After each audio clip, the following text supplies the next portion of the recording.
So we're going to need to loosen up the coupler screws.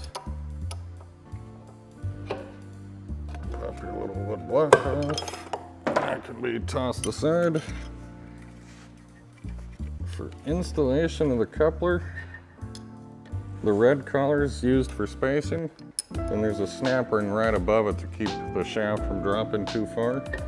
Coupler goes all the way down and sits and basically sandwich those together. But there's a little tag because we've had people running with it on it and it just starts burrowing down. Okay, now what's the next step?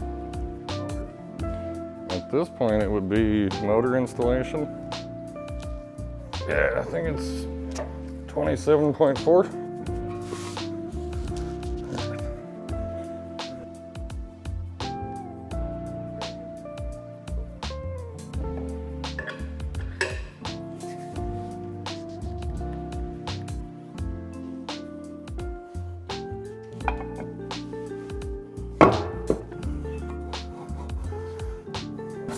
You know, would it take 2 people to bring this motor and set it on there? I would say 2 people.